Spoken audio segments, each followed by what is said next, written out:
अगर आपका मन भी बार बार भटकता है तो यह बौद्ध कहानी आपकी जिंदगी बदल देगी। एक शहर में एक युवा लड़का रहता था।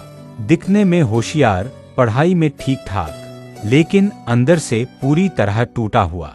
उसकी सबसे बड़ी समस्या थी उसका मन कभी अश्लील कल्पनाओं में चला जाता, कभी बेवजह गुस्से में, कभी मोबाइल वीडियो और आदतों में उलझ जाता।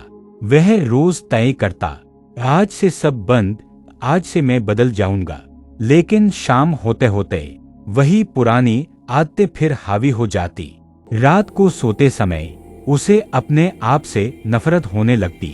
उसे लगता, मैं ही क्यों ऐसा हूँ, बाकी लोग कैसे कंट्रोल में रहते हैं।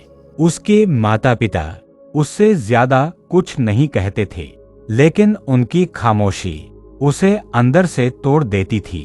उसे पता था कि वह अपना समय, अपनी ताकत और अपना जीवन बर्बाद कर रहा है, लेकिन फिर भी वह खुद को रोक नहीं पा रहा था। एक दिन वह बहुत परेशान होकर शहर से बाहर पहाड़ियों की तरफ चला गया।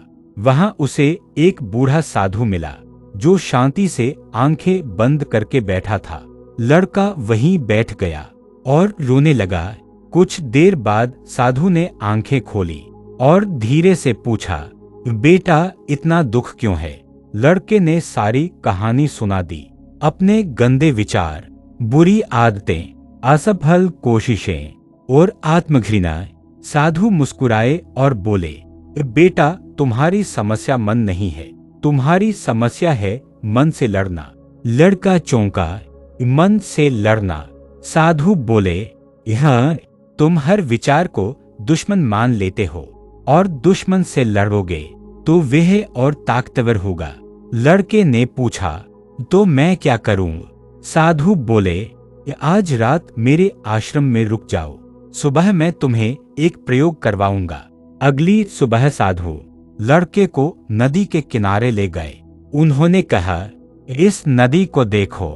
लड़का बोला, यहाँ देख रहा हूँ। साधु बोले, अब इसे रोकने की कोशिश करो। लड़का हंस पड़ा, ये कैसे हो सकता है?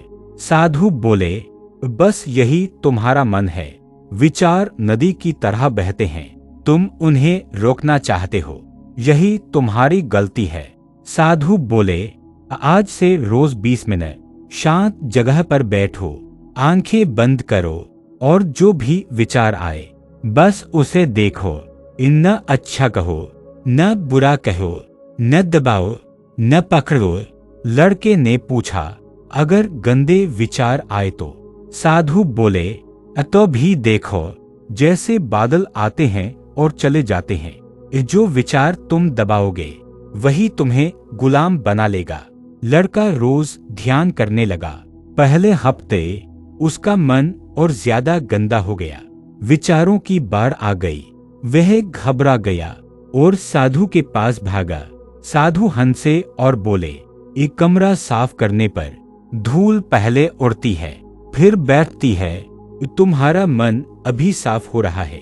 धीरे धीरे लड़के ने एक बदलाव महसूस किया। विचार आते थे लेकिन वह उनमें फंसता नहीं था। उसकी बुरी आदतों की पकड़ ढीली होने लगी। उसका आत्मविश्वास बढ़ने लगा। एक दिन उसने साधु से पूछा, क्या मेरे गंदे विचार कभी पूरी तरह खत्म हो जाएंगे?